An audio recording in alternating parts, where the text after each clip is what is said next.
Busy Saturday morning.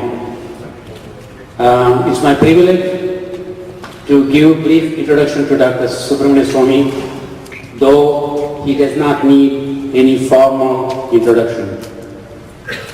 His academic background is Masters in Statistics from Indian Statistics Institute and PhD in Economics from Harvard. He was Professor of Economics, IIT Delhi, and also taught courses at Harvard. Political background. He was MP, both Rajya Sabha and Lok Sabha, in the 70s, 80s and 90s. He was Cabinet Minister for Commerce, Law and Justice in the early 90s. During this period, he created the blueprint for economic reforms in India, which was later carried out by then Finance Minister Manmohan Singh ji and Prime Minister P.V. Narasimha Rao. He is the President of Janata Party since 1989. I'm going to talk a little bit about his current activities and passion in three areas. His conviction, commitment to market economy, to further democracy and transparency in government are quite well known, especially his anti-corruption crusades in 2G spectrum, campaign against black money and also electronic voting machines are well known. Also, second point, he has written extensively on foreign affairs, including India-China, India-Israel, India-Pakistan relations. The last point, what I would like to highlight is he has been a champion for Hindu Dharma, Hindu causes. After the 2011 Mumbai bombings, he wrote by now a famous article, How to Wipe Out Islamic Terror. Stop provoking with novel ideas, at times controversial, created quite an uproar in the media. Some of his recent contributions towards Hindu causes, Hindu Dharma, saved Ramasetu from destruction, fought against the introduction of Islamic banking in the state of Kerala, opened Ayodhya temple for Hindu worship, and he is leading fight to repeal Hindu Endowment Act and bring temple management back into the hands of Hindus. We are looking forward to Dr. Swamy's talk at this critical juncture for India. Selection of the topic is also quite timely. Bharat at crossroads. What can we Indian Americans do, especially with elections fast approaching? Let's give a hearty Atlanta welcome to Dr. Swamy.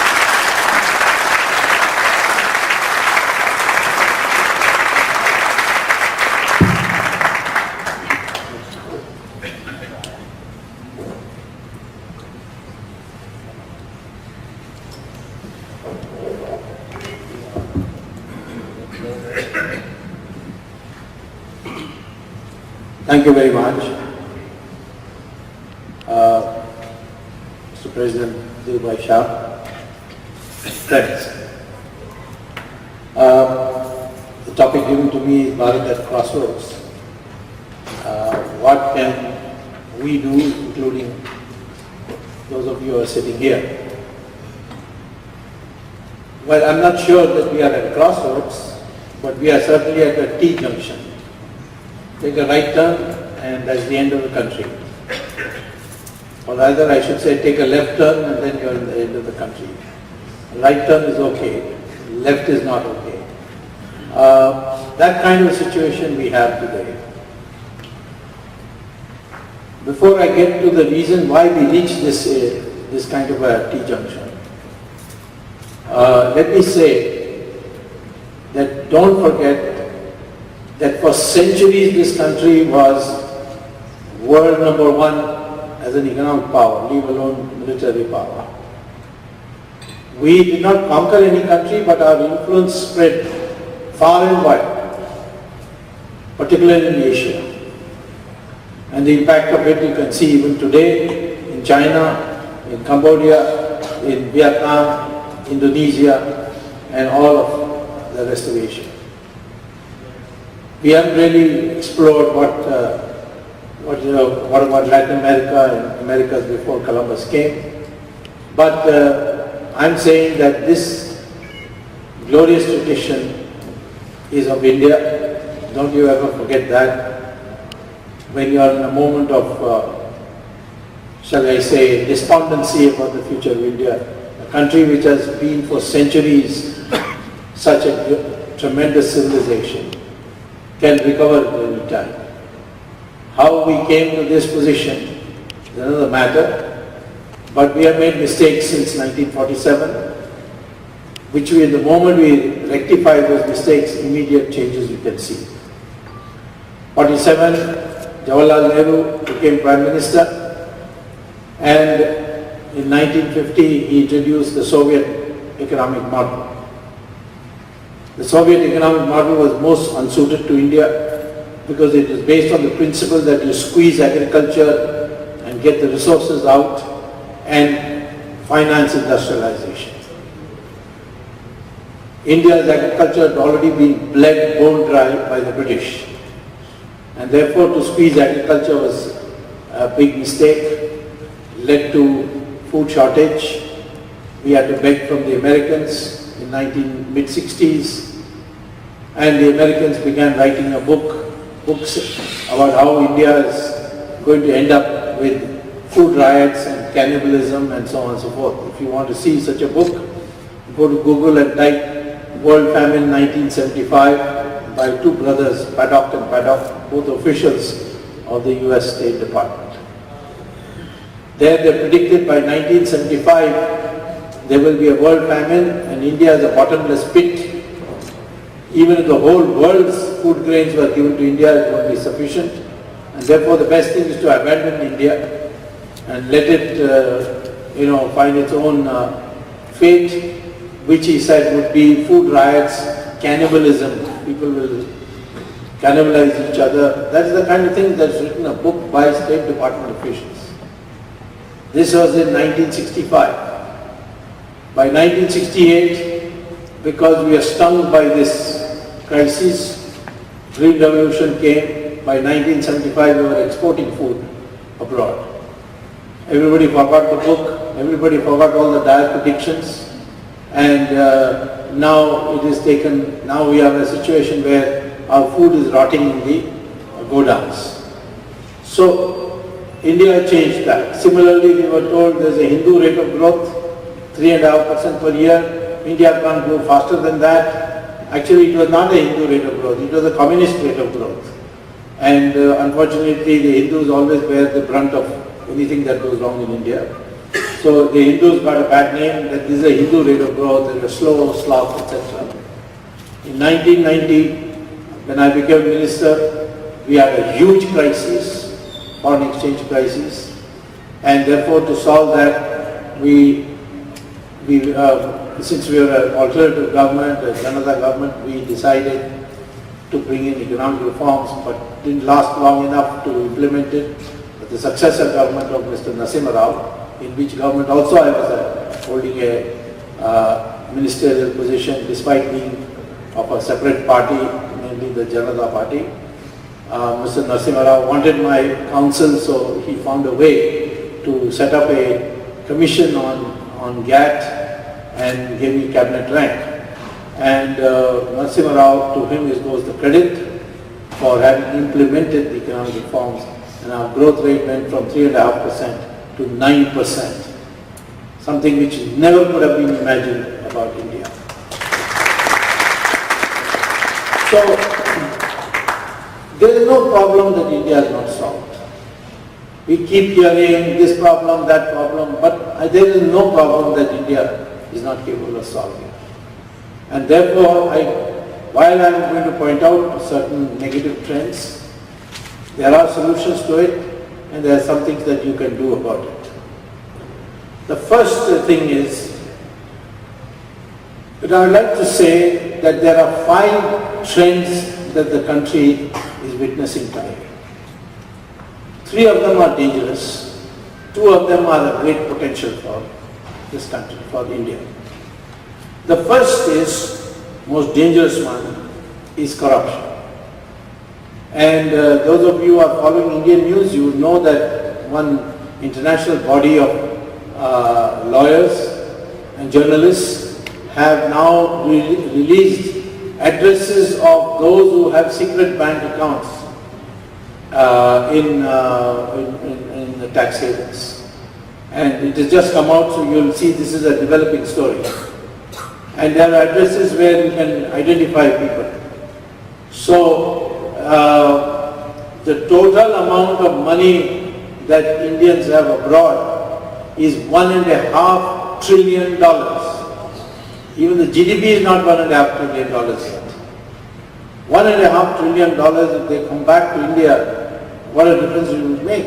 And they can be brought back. There are methods of doing so. But corruption is a multi-dimensional disease for India. It's not a question of I taking money and becoming illegally rich, misusing my position. The impact of this money on the economy is something that you must know. First of all, because of corruption, you get substandard goods. You can get your food articles adulterated. There's nothing you can do because of corruption, nobody gets prosecuted. If you have a road, the man fudges the tender, the minister, and you get a road which after one rainfall disappears, that suits the minister because next year he again puts out a tender for repair of the road. So the thing goes on like that. Or they will do something like Ram Setu, which was the most idiotic project ever conceived, where they decide to dig a canal on the seabed. Now, the seabed, the geologists want should not be deeper than 11 meters. And otherwise it will hit some of the soft parts of the earth and there will be a huge explosion. So 11 meters deep means no ship which has a tonnage more than 30,000 can go through that. So what will happen? How many ships are there in the world which are tonnage of 30,000 and less? 5%. 95% today are over 1 lakh tons. So only for 5% of the ships you are going to construct this underwater canal. And the only company I know which had large number of ships which were having less than 30,000 tonnage was T.R. Balu, the shipping minister's son. He had a company where all its ships were less than 30,000. So obviously it was meant to facilitate his son and at the cost of Ram Setu. Furthermore, because the canal was under the water, you needed a pilot ship to take another ship through. And it was not broad enough for two ships. That is, one ship goes this way, then another ship can't come at the same time this way. Ill-conceived project. And furthermore, the ocean waves were going to deposit sand over and over again. So that the canal is not covered up, you have to dredge every week the sand out. And that meant a contract of 1,000 crores a year. And it was awarded to the other son, because T.R. Balu has two wives, so he has a son by each wife. His other son got the contract, which means he was going to get 1,000 crores guaranteed for the rest of his life if this project had gone through. Fortunately, when the Supreme Court got it stopped, now all that remains is that I want the Supreme Court to declare Ram Setu as a national monument so that the state will look after it, preserve it, and allow for pilgrims to come and go and make arrangements for it. So this is one aspect. Second aspect is this black money is spent on what? It is not for building assets.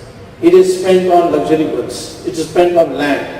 That is why land prices in India will keep on going even if the economy is nosediving. Land prices will keep on growing in India. Property market never affected in India because black money is going into it and it's becoming so expensive that it's impossible to get a flat for 20 lakhs in Bombay today. This is because the money that is being put in through the black money. So your property market is, hitting the sky, and that's a distortion because property shouldn't be so expensive as it's in India. Not only that, they buy all kinds of luxury goods and build houses which are palatial with all kinds of marbles, etc.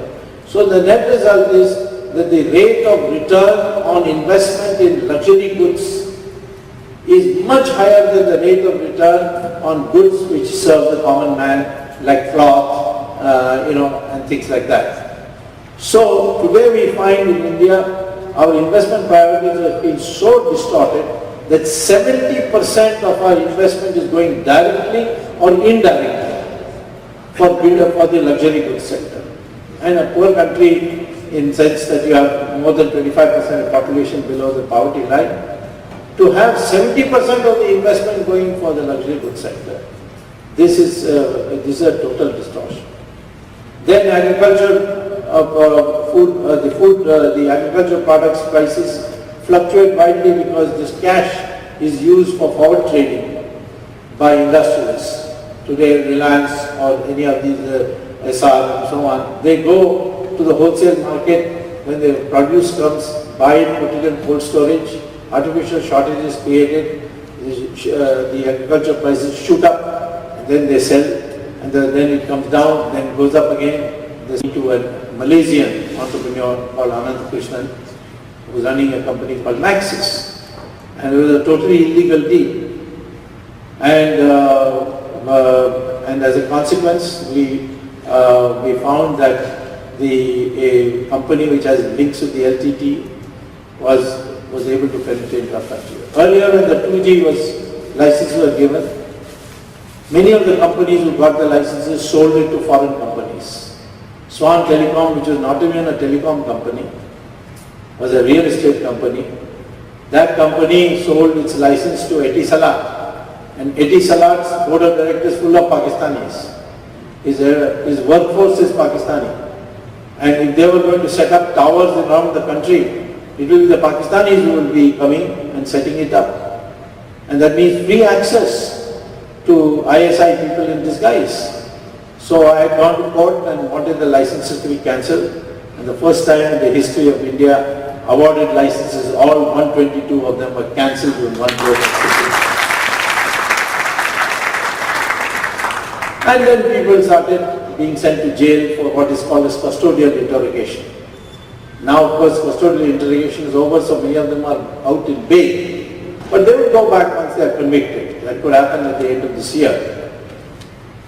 Raja went to jail after I had filed a private complaint. People don't know that private citizens can file a complaint and can be appointed as prosecutors also. I filed a complaint before the CBI filed its complaint. I went and filed a complaint in the trial court saying that I want to prosecute Raja.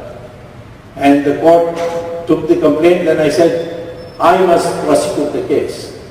So the court said, how can you prosecute? You're not a lawyer. You're not even if you're a lawyer, you're not in the list of those who are designated by government to be appointed as prosecutors. Public prosecutors are public officials, and they have to be recommended by the government. How can you appoint you? I told him that's true for murder and other things.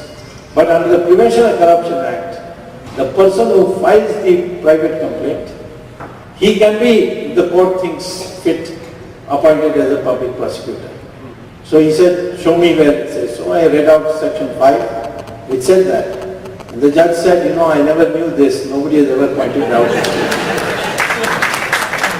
So those who say we need new laws, they have not read the laws. Our laws are sufficient. Just got to get it implemented. So I was appointed. No sooner I was appointed, there was panic in Sonia Gandhi's camp. So they got the CBI to go and file a parallel complaint. So that suited me. I said, let CBI do its work. If they err here or there, then I will move in my petition. So Mr. Raja, on my petition, went to jail. Then Kannimozhi went to jail. Maran now is on the way to jail. Chidambaram, I've been trying very hard to send him to jail. I will not let him go. He's in this Pearson Maxis, he is caught. So you may end up in July, you may hear about it. In the 2G one, I'm afraid to say, I must say to you that I don't think the judges were fair to me. Probably the judges thought that if they accept my prayer to make Subramanian an accused, then the government may fall. And maybe they didn't want destabilization and being accused of that. After the judge in Allahabad High Court found Indira Gandhi guilty and unseated her from Parliament, the emergency was declared, and for a long time people were blaming the judiciary for causing this crisis. So maybe the judiciary won, but that process is not over. I have a right to go back to the court and say, please, you made a mistake. They had made a mistake because they gave me a judgment on a thing I did not argue and did not say a word about what I argued. So that was what they said I did not argue was that I did not prove that Chidambaram had taken a bribe. Whereas I had gone in another section to the judges, namely the section which says that if you, sitting in a public office, adopt a policy which benefits somebody, and that is not in the public interest, then you are as guilty as if you have taken a bribe. So I had already proved that it was not in public interest because the license had got cancelled. So Chidambaram should have been declared as an accused and prosecuted, but the judges deliberately said that I did not prove, I think deliberately, that I had not proved that he had taken a bribe, when I had no intention of proving that he had taken a bribe. I had an intention to catch him on something else. And sometimes we have to do that. In this country they could not catch Al Capone on murder. You know what they caught him on? Income tax. And put him in jail. That is good enough. They put so many income tax cases against him that ultimately he had to go for 32 years to jail. And he died in jail. So, therefore, I used that thing. And I'm back to the Supreme Court in July to say, please cure your petition, your judgment, because you have made an error in judgment. I think now that the elections are coming close, the judges are likely to be sympathetic, and Mr. Chidambaram will also go to jail. And in Aircel Maxis, there is already an investigation launched, and in July we will find out whether Mr. Chidambaram has to be sent. So I have created such a scare that the other day before leaving for America, I wrote a letter to the Prime Minister that this Jet Air Etihad deal stinks of corruption. And I now find that the government has deferred the approval of that project. So one letter can do this. That is the power today of our system. So, of course, there are problems there. I've told audiences many places that the TR jail, Subramanian has complained to a friend of mine that please tell Swamy not to send so many Madrasis to jail. Raja, Kannimozhi, Maran, Chidambaram. So he said that all these people come and they want masala dosa, and the TR jail Bawarchi only knows aloo puri. So the problem, I said, tell your TR jail, I told my friend, you tell him that you better train his Bawarchi, because soon somebody is going to come demanding spaghetti and ravioli.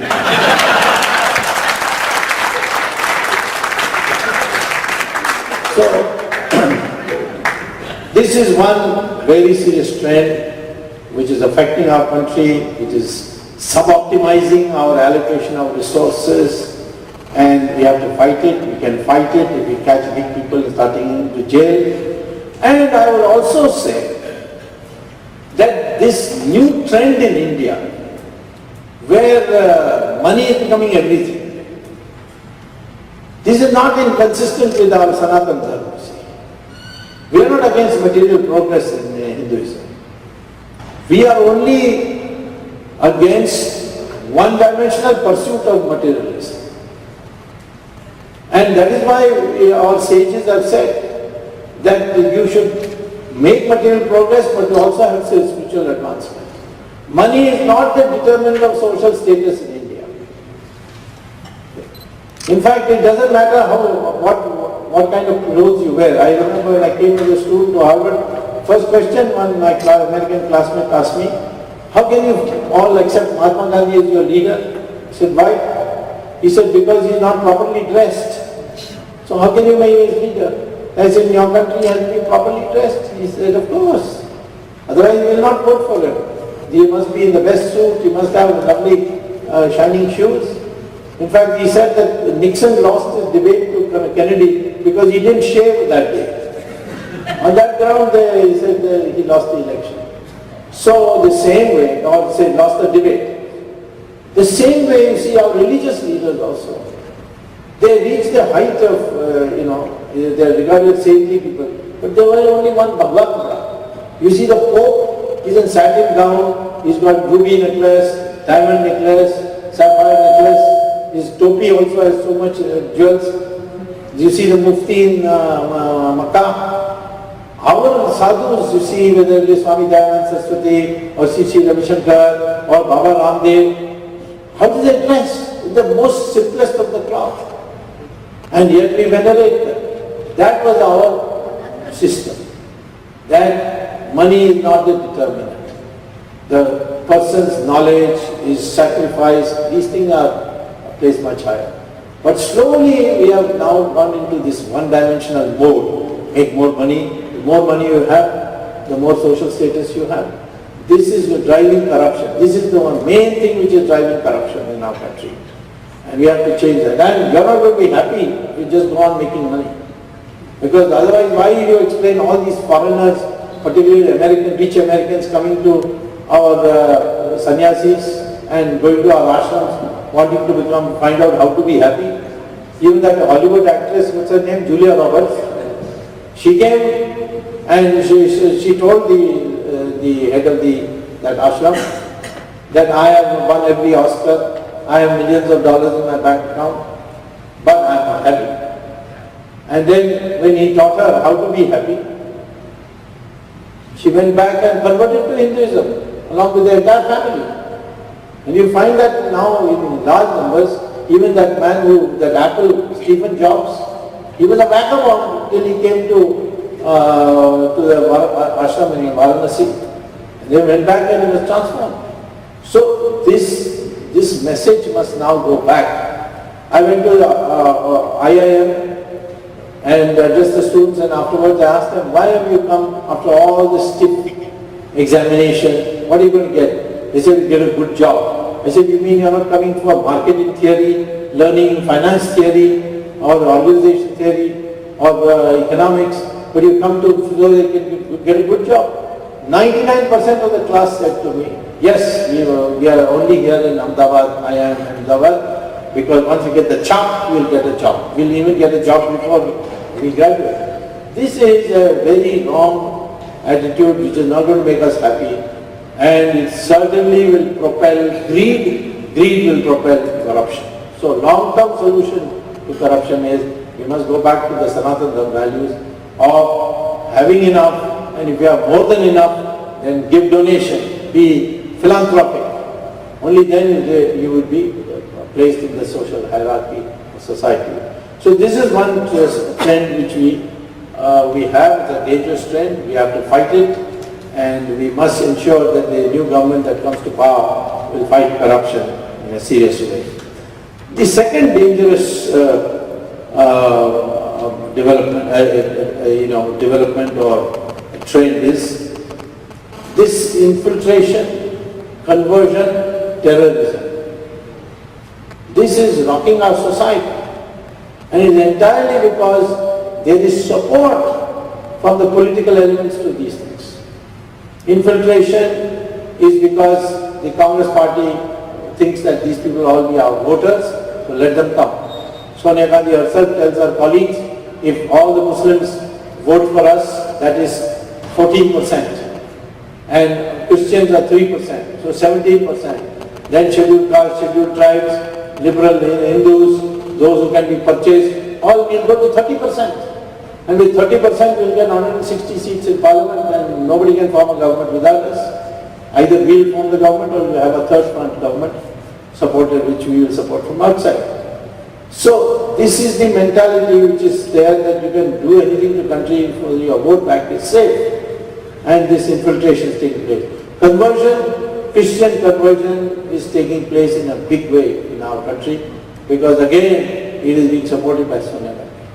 Terrorism within our country, you know that in Chhattisgarh this time, everybody, the NIA has found from phone records that it was the Congress party which changed the route plan of those Congress people who went on the thing.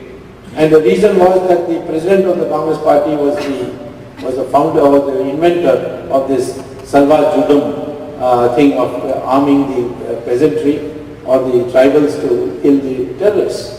And so Sonia Gandhi wanted to sacrifice it because that was the demand of the Maoists, that they will help you in the elections if this man is sacrificed. This is something which this government will never allow us to prove, but I am sure that it will be there. Same thing with the LTT also. A lot of support from Congress party. I am not saying this. I was, at that time when Rajiv Gandhi was assassinated, I was the minister, law minister. I had law portfolio with me. I appointed a commission headed by Justice J.S. Verma on the security failure. And his report, which is now collecting dust, says that the security arrangements made for Rajiv Gandhi were perfect, but they were deliberately disrupted by congressmen. And this should be further investigated. That report was put under the carpet by the successor Narasimha Rao government because of pressure from Sonia Gandhi. And they set up another circus called Jain Commission, which ultimately came to nothing. So all these developments are dangerous because there is political involvement.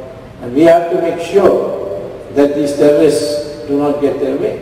And you have to take a tough stand. I went to Kashmir on 22nd of May. I have a party unit there. BJP does not have a party unit in Srinagar, but Janata Party has. They are 100% Muslims. All Muslims who say Kashmir is a part of India. They are even in our party function, it was started with the song of Sare Jahan Se Acha Hindustan Hamara. And I went and addressed the meeting in Lal Chowk where all the terrorists live. And there I announced that no, Kashmir we will never part with. Every inch of Kashmir is ours. The pressman asked me, what about Jawaharlal Nehuru's promise of holding the plebiscite? I said, don't ask Jawaharlal Nehru. So they said, why? You are not bound by what the previous government decided. I said, no, it's not previous government. I as a minister investigated when I was a minister to terrorists to help them in the election. I know one politician in Jharkhand. He comes to parliament because he pays money to the Naxalites. So this kind of trend comes, then we have had it, country will be broken up. The third thing is that what I had already spoken to you about, this globalization is creating a new crass materialistic culture. We must make material progress, we must become developed countries in the world, but we are doing it in a way by which this whole society might be disintegrated. We cannot imitate what has happened in the West. We must see that our value system remains intact while we are making material progress. That's why spiritual advancement is concerned. These three trends, in my opinion, are very dangerous for the country. They will undo the society. But there are some positive trends also. Thanks to the Indian people who in the emergency opposed Jabardasti in family planning, today we are the youngest population on the average. The average age of an Indian is 28. Average age of a Chinese is 37, because they adopted that one child per family thing. Average age of an American is 38. Average age of a European is 48. average age of a Japanese is 50. These are old populations. Economic growth is always accelerated by innovations.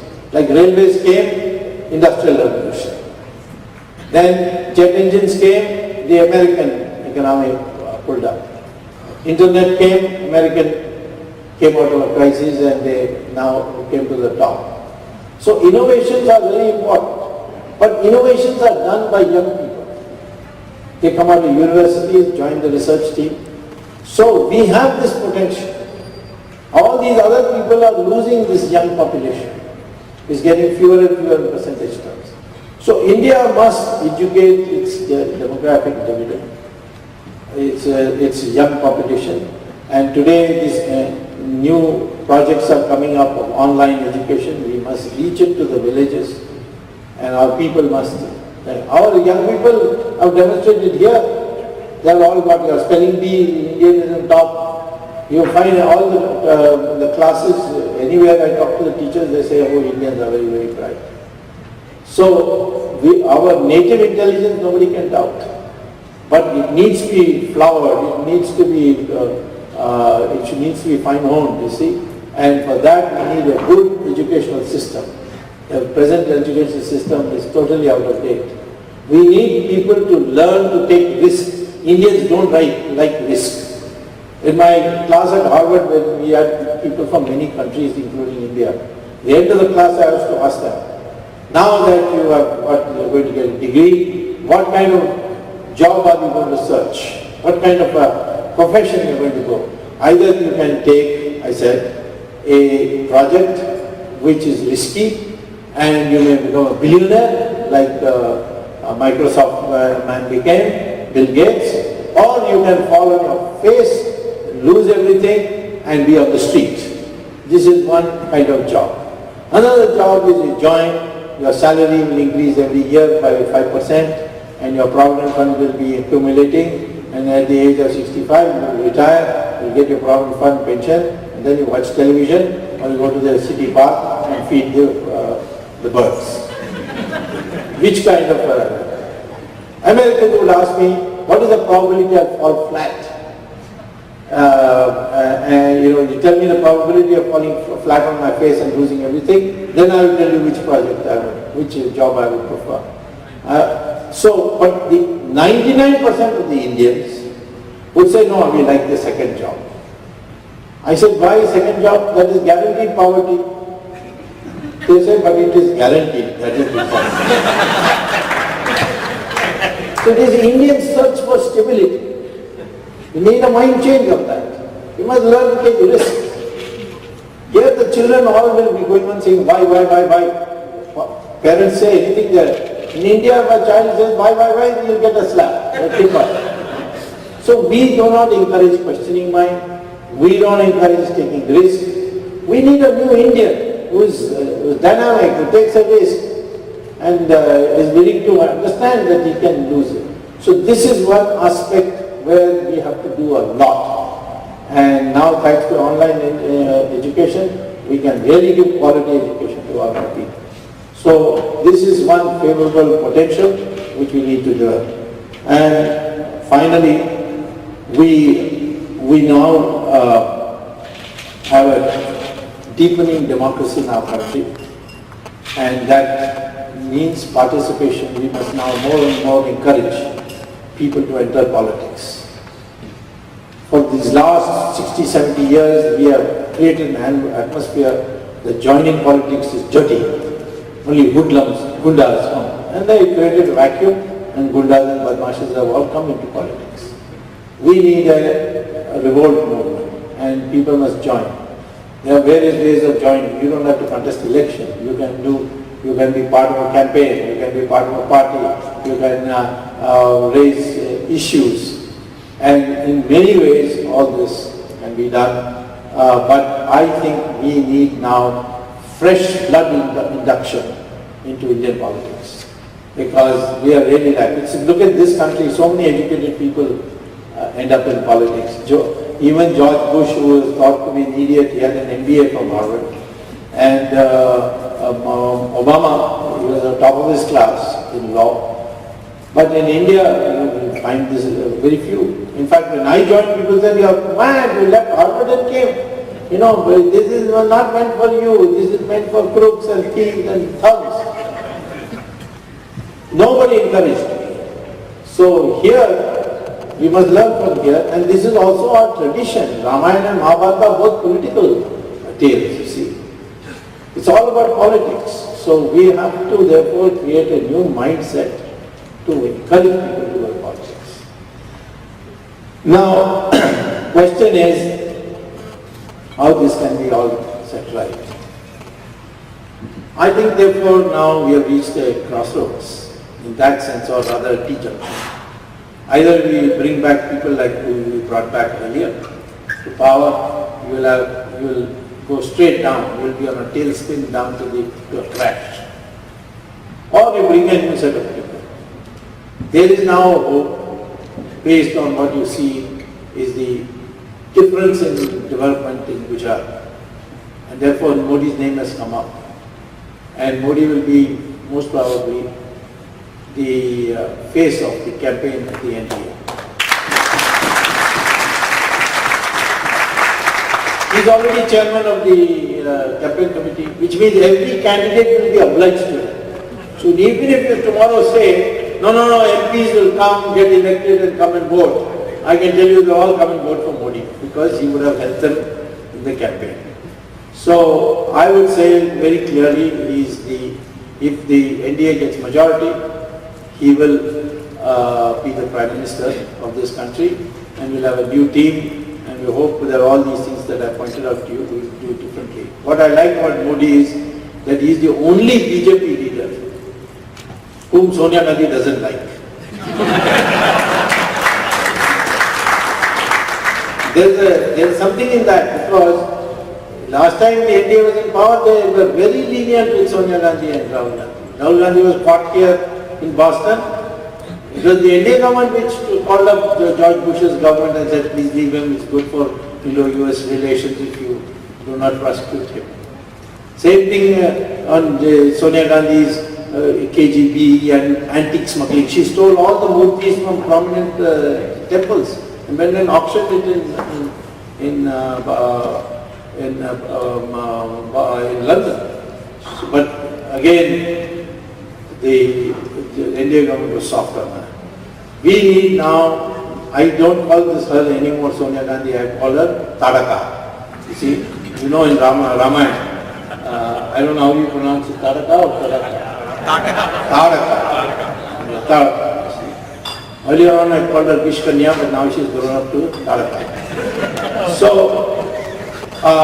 she has to be brought to book. She has got 100,000 crores in foreign bank accounts. Came from a completely poor family. How you can get 100,000 crores? And everything about her a lie. Her real name is not Sonia, it is Antonia. Even her education, she has not passed 5th class, but she said, what? I educated in the University of Cambridge and got an English degree. She put in an affidavit. I went to Cambridge to give a lecture, the Cambridge University gave me a letter that there is no such student. So I went and gave it to the speaker and said, you ask her an explanation because it's in Lok Sabha, who's who, her name is that she's got degree in Cambridge. So she replied saying it was a typing mistake. The speaker said, "Aap kya karna hai?" I said, you send it to the Guinness Book of World Record for the longest typing mistake in history. The typing mistake can be comma, full stop, not a whole sentence. Studied in the University of Cambridge and got a degree in English. So this is the kind of thing that she won't even tell you the truth about herself. What was she doing in London from 1963 to 1968? She married Rajiv Gandhi in 1968. Does anybody know? No. I know, but I'm too ashamed to tell you. So, therefore, here a person whose background you don't know, who's connected with the Opus Dei, who's connected with the Catholic Church, the Pope, the Vatican, and wants to openly, support missionaries who want to convert in India. She nearly did it to Vaisar, there is Vais Reddy in Andhra. So all this put together,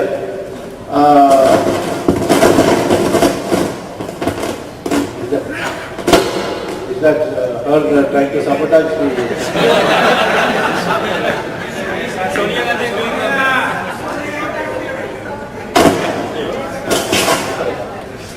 Okay.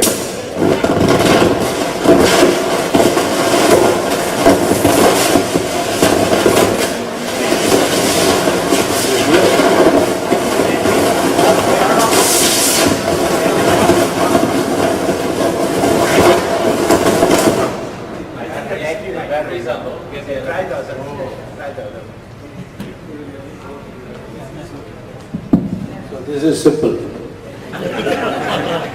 I knew that she was losing influence. So I am saying to you today some of the things that you could do. People ask me, what can we do? You can't give money because political parties cannot receive money. I am however of the view that we should now think in long term. This election, I think, we will win easily. But we should now think of creating new types of politicians. And for that, we need a institute which trains politicians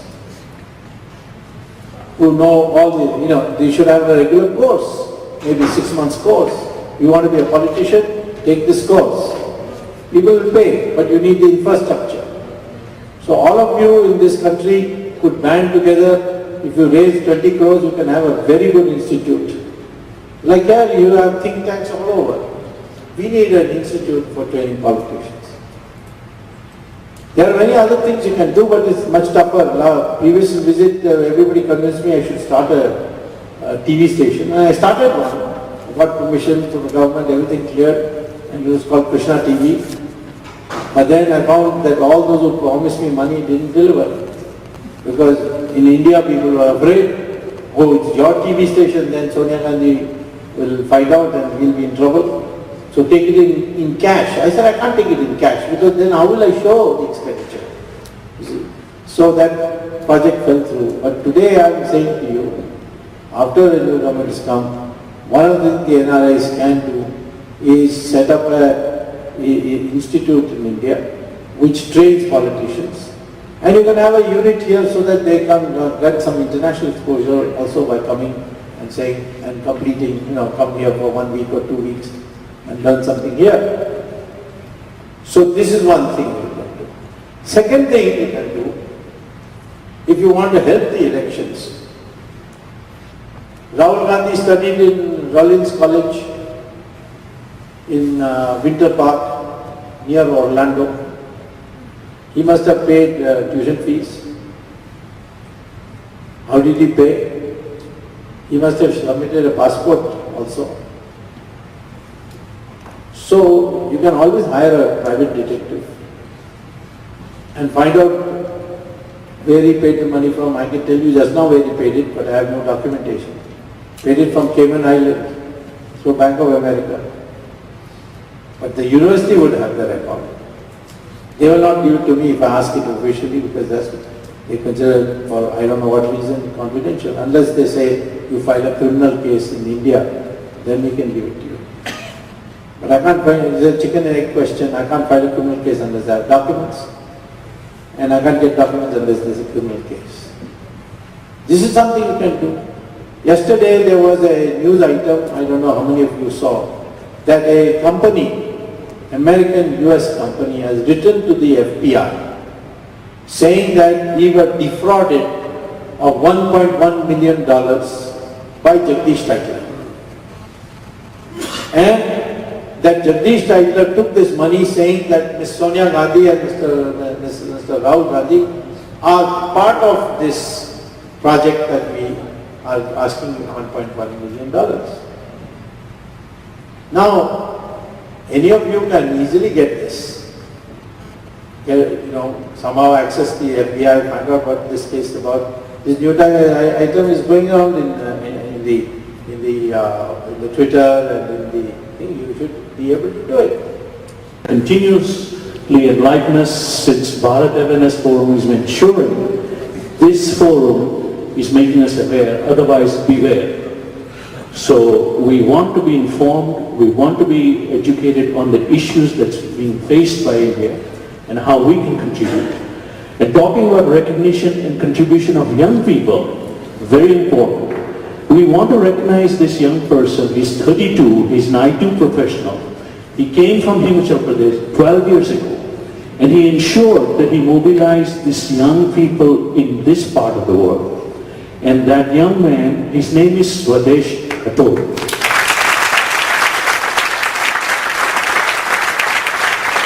Please come forward. If you look at all the young people around the table, he ensures that for Seva, they're always here.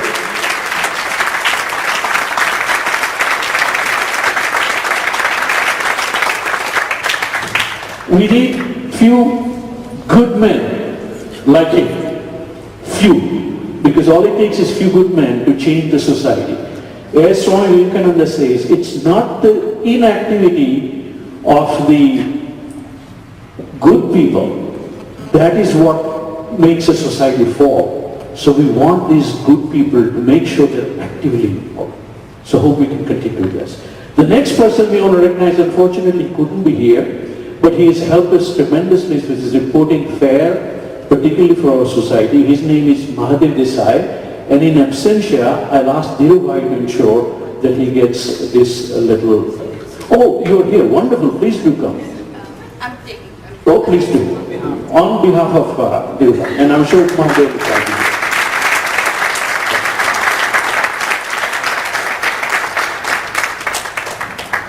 We want to continue and still stay on time, so I will ask our Basantji, the moderator, to come on the stage so that both me and Dhirubhai we can go off.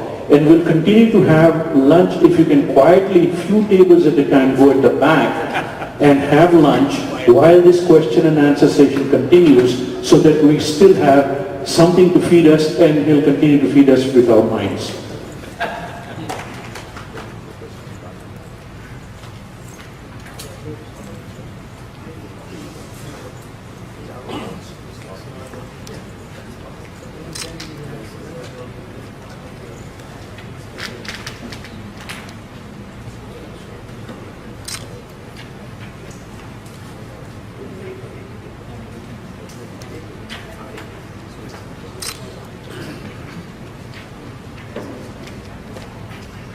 Namaste. According to the program, which you may have in front of you, I need to do this. Look at it. The question answer period goes to 1:20 p.m. However, Dr. Swamy needs to eat before he leaves, so we're going to stop at 1 p.m. Is that okay? Dr. Swamy? Okay. So that's a lot of time. That's 35 minutes. Is going to be affected by several organizations and individuals. In the individuals, they're worried about the statements made by L.K. Advani and Nitish Kumar. In terms of parties, it's Aam Aadmi Party, of course Kejriwal and what he's doing. Also, Baba Ramdev, the movement has affected the society and is going to affect the elections. So, Dr. Swamy, this is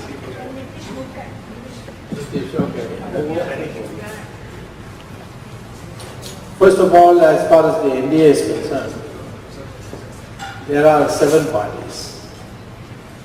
BJP, JDU, Shiv Sena, Akali Dal, Janata Party, then there is a Northeast People's Party of Mr. Sangma, and one Republican Party which originally Ambedkar founded but now broken into 7 parts. So one of the parts held by Ramdas Athawale. These are the 7 parties. Now, as far as Modi's question is concerned, 6 of them have no problem at all. It's only JDU which is making the noise. But I can say today that JDU is the beneficiary of this alliance. And if it leaves, the beneficiary would be the BJP.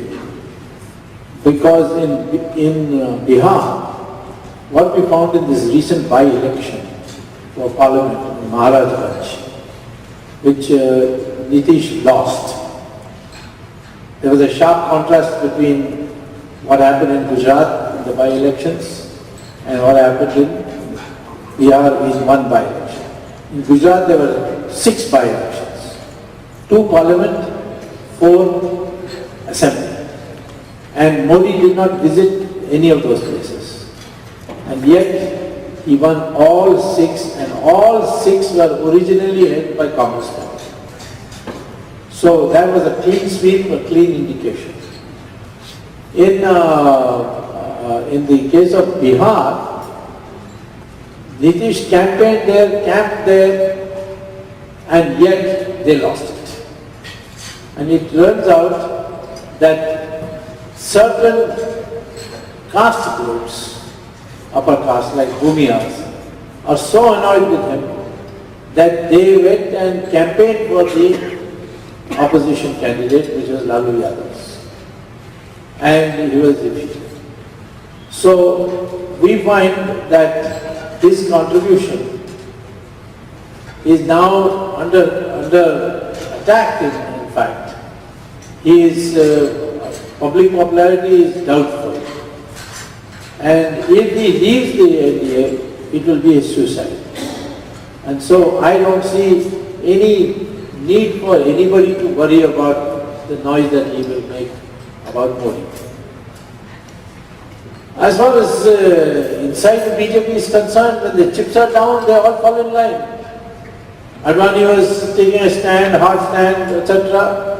Said that, everything is going wrong, the style of functioning party is wrong, etc. And then the RSS chief, Mohan Bhagwat, called him up and he said he is taking back his resignation. In the BJP, no leader has a faction. Congress party or other parties, leaders have factions. So one leader leaves, the faction also leaves. But in BJP, the workers are all owing loyalty to this RSS. And therefore, if RSS decides on one direction, others cannot do. They can make noises and all that, but they cannot affect the BJP. And that is why I think you should not worry about any one leader or 2 leaders or 3 leaders making anything, because RSS provides the workers, and if they don't provide the workers, you will be zero. I also want to draw your attention to what happened in Karnataka. In Karnataka, the BJP vote declined 14%. Yediyurappa got 9%. The remaining 5% went to different parties, of which 3% went to Devagowda's party of Janata Dal, secretary, different from Janata Dal Youth. In other words, the Congress party did not gain from the loss of reputation of BJP. It was the other parties which gained.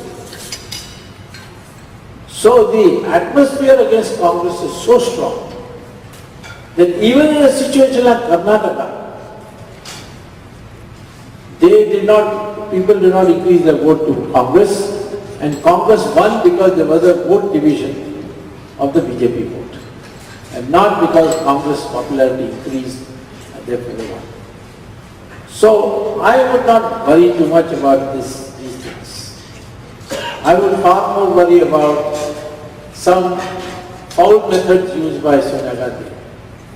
Till this Intelligence Bureau chief, Mr. Ibrahim, first time Muslim, he took the stand that I will not allow my officer to be subject to police questioning because this will create a new trend, and that Israt Jahan was actually a Lashkar-e-Toiba lady who was killed because she was trying to flee in a car with other people. What Sonia Gandhi was trying to do is to say, get it to be said that Modi ordered her killing and she was an innocent woman. And therefore Modi should be prosecuted, therefore for interrogating him, he should be taken into jail. That was the game plan. And went to jail, God knows, because this woman is, she's got the KGB background. She might stick an injection into him and try to finish him off. So therefore we were a little concerned. But now that is fallen through. So those are the kind of things that we need to worry about. Not now will other parties come? It depends on the campaign.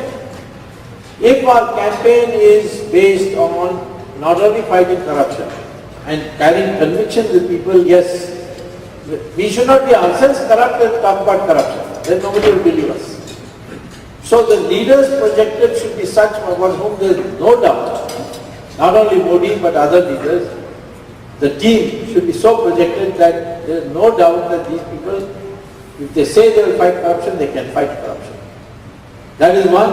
And two, Hindutva, where you make people rise above their community, language, state and vote as Hindus. After 80%, if half, only 40% Hindus decide to vote as one, as a party which will defend the Hindu interest, you will get more than absolute majority. Very comfortable absolute majority. Already BJP has 28% of the vote. It's a 12% vote for petition. So let Sonia Gandhi do anything to consolidate the Muslim vote, but the Hindus consolidate, then there is no answer.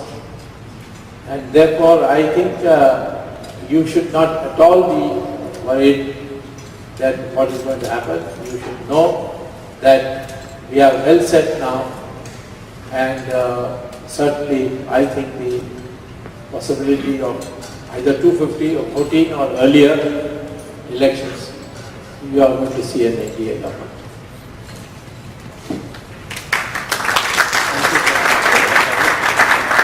Before I announce more questions, I had a very good announcement to make.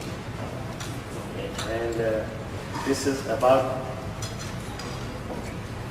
if the idea of the political institute materializes as heard from you, I will join and pledge rupees 5 lakhs and will deliver the money by check. So please stand up and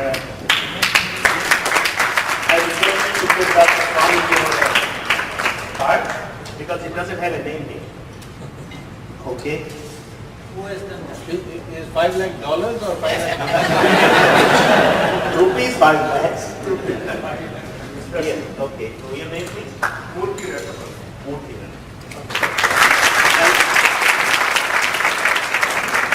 I will take a rain check on that. Okay, now a couple of, I want to get rid of Sonia's questions about Sonia. You've already said a lot about her. This is one in Hindi. Directs us to always remember 3 energies. And when it is time for acknowledgements and thanks, I need to invoke those 3 energies. One of them is the energy, the Prana Pradata. We believe in Sarvadarshi, Sarvavyapi, Sarvasparshi. Pranams to the Almighty, all-pervasive God, which gives us the prana and all the energy. The second one is the Artha Pradata. Pranams to our motherland, Bharat Mata, Yoga Bhumi, Dharma Bhumi, Veda Bhumi, who has been giving the energy to, for millennia, to not just Indians, to the entire world and to the entire creation. So I want to say 2 lines in prayer to my motherland. Namaste Sada Vatsale Matrubhume Vaya Hindu Bhume Sukham Vardhitoham. The third one is the Gnana Pradata. We always remember our gurus, people who gave us the knowledge. Guru stands for Gu meaning the darkness, Ru meaning the light. Anybody who brings the lightness wherever there is darkness is considered revered and respectable for us. Today we see a Guru right here. Guru need not be in saffron clothes. Guru is somebody who brings the light.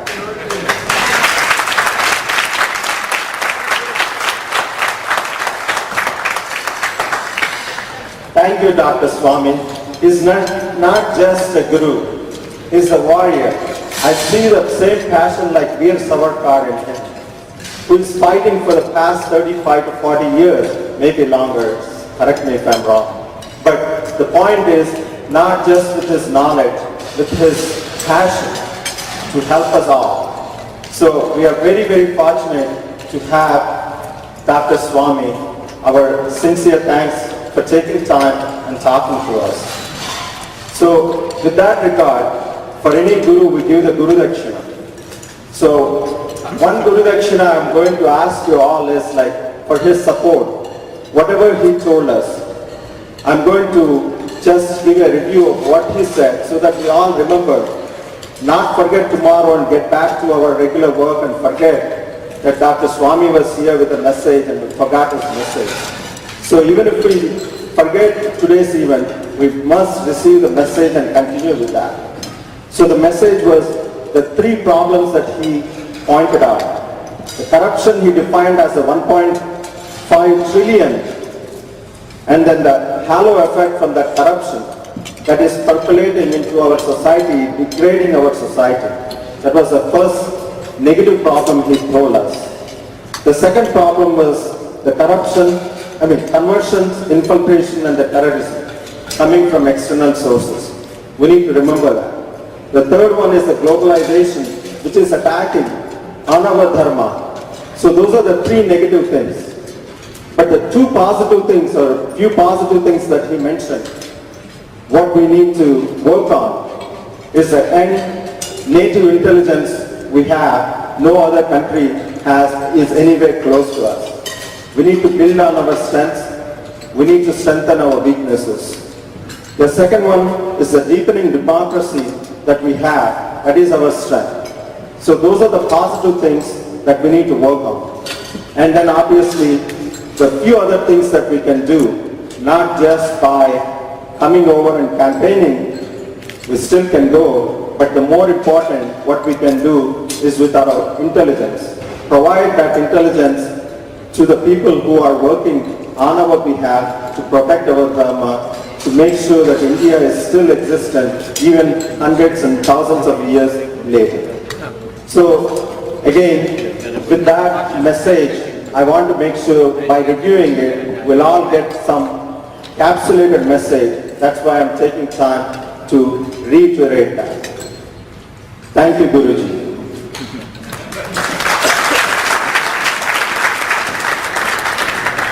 As long as you don't call me Swami. Swami, thank you. And again, so coming back to our program here, there are so many people who make this happen. It's a wonderful program, got us motivated, energized, and there are so many hands that came together to make this happen.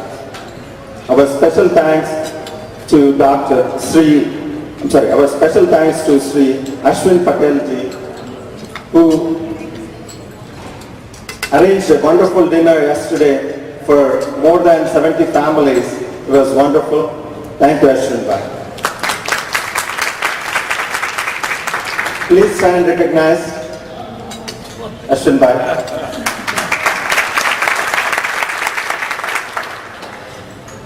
Sri Shiva Agarwal is always our force behind our efforts. Sri Agarwal ji, please stand recognized. Taste of India restaurant. Is there anybody representing Taste of India here, please? Please stand up. Otherwise, they are here. Thank you. Dr. Srini Gangasani from Women Health Specialist. Sri Naresh Jugalji. Sri Jugalji. Thank you. And audio video support was by Sri Sandeep Savla. Savlaji, are you here? And the printing support was from Sri Sanjay Pandyaji.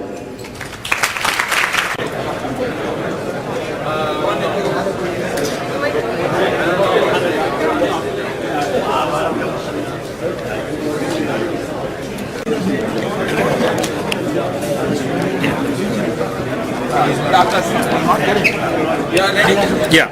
You are saying that any possibility for voting without getting a good number of seats from southern side. How will you vote? Well, the Janata Party in 1977 got no seats in South India. And it got so many seats in North India that it made up. So it's not necessary that you should get a large number of seats in South India. But we don't know what will happen if the fight against corruption develops due to catching ruling in South India. And what about the federal flag proposal? They all rest of them. And one more thing about Telangana. Telangana is good. I am 100%. But are you in favor of smaller states or Yes. have you studied Telangana issue? No, I've studied both. Telangana was promised in 19